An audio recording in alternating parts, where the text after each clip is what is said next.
quelque chose que vous avez énormément demandé pendant longtemps. Ça a pris beaucoup de temps. Mais j'ai finalement trouvé 3 histoires qui se déroulent pendant des confinements scolaires. C'était une journée typique et ennuyeuse en cours de calcul. Sauf que c'était vendredi, 7e période, ce qui signifiait que la semaine était presque terminée et que les vacances de printemps allaient enfin arriver. Tout le monde devenait donc impatient sur son siège. Je pouvais dire que nous n'avions pas de test ce jour-là, contrairement à beaucoup de mes amis avec leurs autres professeurs. Alors notre professeur, en plein milieu du cours, a décidé de commencer à jouer à des jeux avec nous sur sporcle.com. C'était un professeur très décontracté. Alors que nous faisions un quiz sur les logos de marque sur Sporcle, je me souviens du moment exact où c'est arrivé. Juste après que mon ami ait répondu à une question, je me souviens de la réponse exacte. Adidas. La voix du doyen a retenti dans le haut-parleur. Il semblait paniqué et frénétique en disant à tous les professeurs que ce n'était pas un exercice et qu'il fallait se confiner. J'ai eu des frissons et la chair de poule sur les bras, car notre professeur, d'habitude si décontracté, semblait lui aussi paniquer en courant pour éteindre les lumières et nous faire signe d'aller dans le coin arrière de la pièce. Nous sommes tous restés silencieux pendant environ 2 minutes. Puis, le bourdonnement habituel provenant d'un panneau à l'arrière de la pièce a cessé, indiquant que l'école avait dû couper toute l'électricité. Nous nous sommes tous regardés, réalisant que ça devait être sérieux. Quelques minutes d'attente plus tard, nous avons entendu un homme crier à plein poumon en descendant le couloir. 2 filles de la classe ont commencé à pleurer, ce qui nous a tous rendus encore plus effrayés. Alors que les cris se rapprochaient de la salle de classe, l'homme, qui semblait fou, a commencé à frapper sur les casiers en hurlant « Je vais tous vous tuer !» C'est à ce moment-là que j'ai commencé à craindre pour ma vie.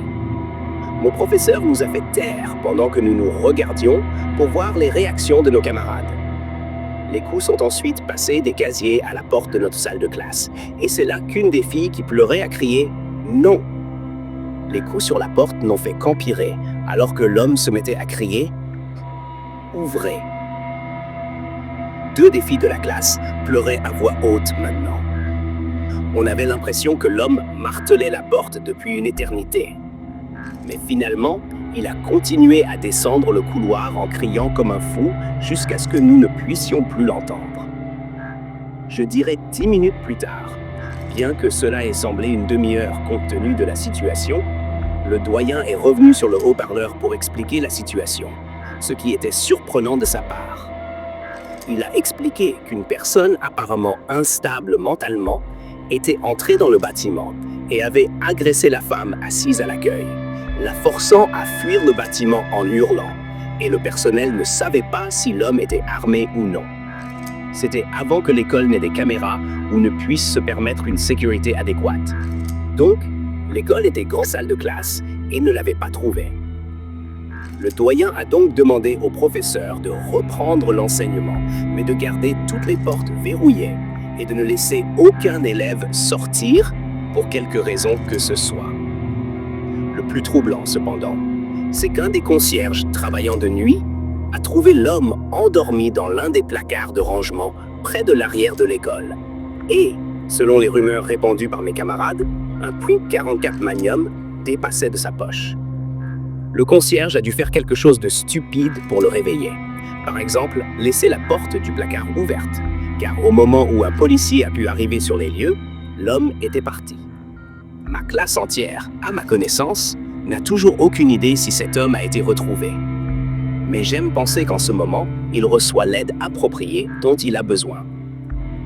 Mon école a 2 périodes de déjeuner. La première période de déjeuner est pour tous les élèves de 6e année et certains de 7e année. La deuxième période de déjeuner est pour l'autre moitié des élèves de 7e année et tous les élèves de 8e année. Le confinement a eu lieu début octobre, le jour du confinement, et il pleuvait pendant la première période de déjeuner. J'ai entendu 4 détonations fortes. Personnellement, j'ai pensé que c'était le tonnerre. Mais toute la foule du déjeuner a commencé à crier. Je pensais que ces enfants étaient juste sérieusement stupides. Mais la sécurité du campus est entrée et a commencé à crier aux gens d'aller dans la salle polyvalente. Et les enfants qui faisaient la queue pour acheter leur déjeuner ont dû jeter leur déjeuner et entrer. Mes amis et moi sommes entrés dans la pièce avec un énorme groupe d'autres enfants. Tout le monde était curieux de savoir ce qui se passait. Notre salle polyvalente est immense et le mur du fond de la pièce est en verre transparent. Quand mes amis et moi avons été précipités à l'intérieur, la sécurité du campus couvrait le verre avec les rideaux et il y avait des adultes à chaque sortie. Mon ami Eric était curieux, tout comme le reste d'entre nous. Alors, il a demandé à l'un des adultes ce qui se passait. Quand il est revenu, il a dit « Tu sais, juste devant TMS, il y a ces maisons ?» J'ai répondu « Oui ». Il a dit « Il y a un homme fou et handicapé mental qui s'est barricadé devant sa maison et il menace de se suicider et de tuer les flics s'il est expulsé. » Il se promenait à l'extérieur de l'école en regardant les enfants de façon étrange, nous a dit Eric. Il s'est avéré que l'homme était aussi un délinquant sexuel enregistré, ce qui a aggravé les choses. Nous sommes restés coincés dans la salle polyvalente pendant 1 heure entière, ce qui a pris 2 périodes. Une fois que tout a été réglé, nous avons été escortés vers nos salles de classe, un par un. J'ai découvert plus tard que l'homme vivait à côté de mon amie Bronzy, qui m'a raconté qu'à l'Halloween précédente, elle avait vu le même homme à sa fenêtre en train de se couper le bras et d'écrire dans son propre sang « Ne venez pas ici ou je vous tuerai » sur sa fenêtre. Bien sûr, étant Halloween, les gens, y compris Bronzy, ont supposé que c'était juste pour les vacances. Mais après cet incident horrible, nous savions que cet homme était fou et nous sommes contents qu'il ne se soit jamais approché de nous. J'ai 22 ans. Je viens de finir mes études et j'ai récemment trouvé un emploi dans mon ancien lycée en tant qu'informaticien stagiaire dans le sous-sol de l'école. Le sous-sol de l'école est très désordonné et désorganisé. Mais il y a un petit bureau de 3 personnes qui est en fait très agréable en bas. Il y a 3 grands bureaux sympas, 2 mini-frigos, une télévision à écran plat fixée au mur et une climatisation. Oh, tellement satisfaisante.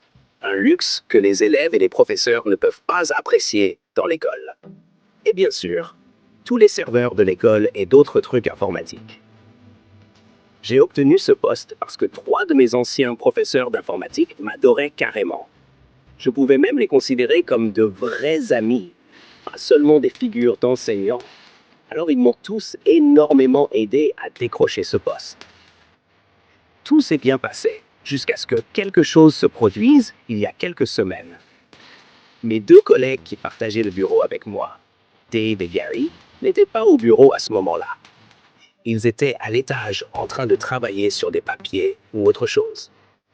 J'étais en train de manger mon sandwich pendant ma pause déjeuner, quand j'ai reçu un appel téléphonique de l'une des femmes du bureau d'accueil me disant que l'école était en confinement et que quelqu'un, possiblement armé, était entré dans l'école. Il n'y avait pas grand-chose que je puisse faire, à part éteindre les lumières, car, étonnamment, aussi agréable que soit ce petit bureau, il n'avait pas de vraie porte, juste une grande ouverture, et la porte de tout le sous-sol n'avait même pas de serrure fonctionnelle. Pour ma propre sécurité, j'ai éteint toutes les lumières du bureau et mon écran d'ordinateur. J'ai gardé mon téléphone sur le bureau, envoyant des SMS à Gary et Dave, mais ils ne répondaient pas. Je suis resté assis, là dans le noir, à jouer à des jeux sur mon téléphone pendant environ 20 minutes, attendant l'appel d'en haut pour me dire de reprendre le travail. Je n'avais aucune idée de ce qui se passait. Je ne pouvais pas entendre ce qui se passait à l'étage d'ici, mais je n'avais pas le droit de passer des appels tant qu'on ne m'avait pas informé que le confinement était terminé. Puis, la porte bruyante du sous-sol s'est ouverte et le grincement a résonné à travers le sous-sol et jusqu'à mon bureau. Je me suis redressé de mon siège, me demandant si je devais appeler Gary ou Dave. J'étais impatient d'obtenir des informations d'eux. Quelqu'un est alors descendu les escaliers en courant et leur face s'approchait de mon bureau.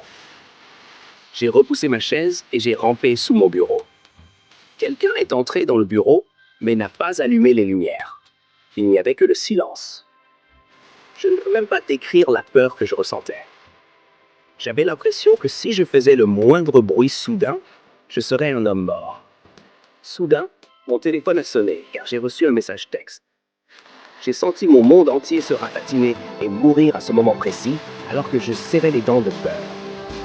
Des pas se sont soudainement rapprochés de moi jusqu'à ce que je plonge finalement dessous le bureau en capitulant, suppliant qui que ce soit de ne pas me tuer. Et juste à ce moment-là, quelqu'un m'a attrapé le bras et m'a tiré vers le haut. C'était un homme en chemise à carreaux rouges, en jean et avec une casquette rouge et noire. Il m'a dit « C'est bon, je suis juste là pour me cacher avec toi. » « Qu'est-ce qui se passe là-haut » lui ai-je chuchoté. Il a en quelque sorte ignoré ma question et m'a demandé s'il y avait une sortie ici. Je lui ai dit « Oui, par là ». Avant qu'il ne puisse faire quoi que ce soit d'autre, je lui ai demandé « Qui êtes-vous » Il y a eu un bref moment de silence avant qu'il ne commence à expliquer qu'il venait chercher son fils quand un professeur lui a dit de se cacher. Après son explication, j'ai vérifié mon téléphone et j'ai vu que le texte que j'avais reçu venait de Dave. Il disait « Mec, c'est fou, un gars avec un flingue a tiré sur Monsieur Buckley. Il porte une chemise rouge et une casquette.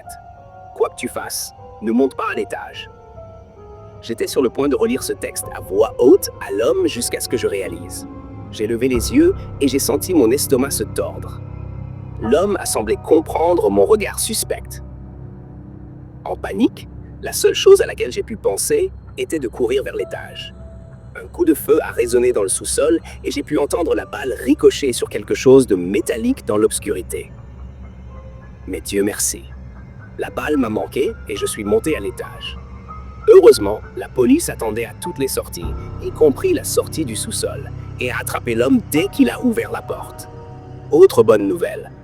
Notre professeur M. Buckley a survécu à la balle. Il a été déterminé plus tard que l'homme et M. Buckley avaient eu des différends pour une raison quelconque.